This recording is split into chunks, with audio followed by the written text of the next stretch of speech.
గణిత శాస్త్ర పరీక్ష రాసేటప్పుడు గుర్తుంచుకోవాల్సిన ముఖ్యమైన అంశాలు. పరీక్షను సులభంగా చేయగలను అనే ఆత్మవిశ్వాసంతో పరీక్ష కేంద్రంలోకి వెళ్ళండి. పేపర్ తీసుకోగానే ఇన్విజిలేటర్ గారు ఇచ్చే సూచనలు పాటించి జాగ్రత్తగా ప్రాథమిక అంశాలు పూర్తి చేసుకోండి.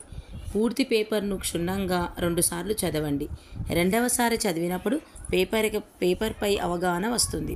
సులభ సమస్యలను మొదటగా సాధించి కష్టమైన సమస్యలను తర్వాత సాధించండి. సరైన శిక్షను ప్రశ్న సంఖ్య వేయండి. ప్రతి సమస్యను సాధించే ముందు దత్తాంశం అంటే సమస్యలో ఇవ్వబడింది, సాధించవలసింది రాయండి. సమస్యకు తగిన పటం ఉంటే పెన్సిల్తో గీయండి. సూత్రం రాసి తగిన పద్ధతిలో సమస్యను సాధించండి. సమస్యను సాధించే క్రమంలో తప్పు జరిగితే చిన్నగా ఆ తప్పుపై గీత గీయండి. మీరు సాధారణంగా చేసే కొట్టివేతలు చేయకండి. సమస్య సాధనలో వాడిన సూత్రమును చివరగా వచ్చిన ఆన్సర్ను బాక్సులో ఉంచండి. రాని సమస్యలను కూడా చివరగా తప్పకుండా ఎంతో కొంత ప్రయత్నంతో చేయండి. వదిలేసే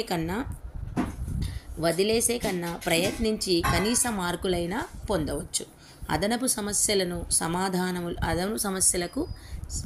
సమస్యలకు సమాధానములు చివరగా రాయండి ఒకవేళ సమయం ఉంటే. గ్రాఫ్ పేపర్పై ప్రశ్న సంఖ్యను వేయండి.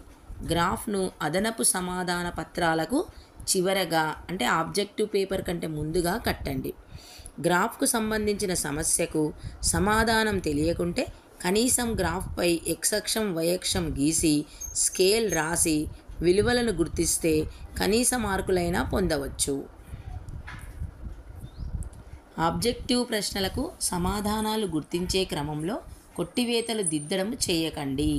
జాగ్రత్తగా సమాధానాలు గుర్తించండి. ఆబ్జెక్టివ్ సమాధానాలు చేసే క్రమంలో తప్పు జరిగితే దానిని వృత్తంలో చుట్టి పక్కన సరైన సమాధానం రాయండి. ఇలా 1-2 మాత్రమే. ఇది కూడా పేపర్ దిద్దే ఉపాధ్యాయునిపై ఆధారపడి ఉంటుంది. కావున వీలైనంత వరకు ఒకేసారి సమాధానం రాయండి. పరీక్ష సమయం ముగిసే కన్నా 10 నిమిషాల ముందే ఒకసారి పూర్తిగా పేపర్స్ చెక్ చేసుకొని సరైన క్రమంలో పెట్టండి.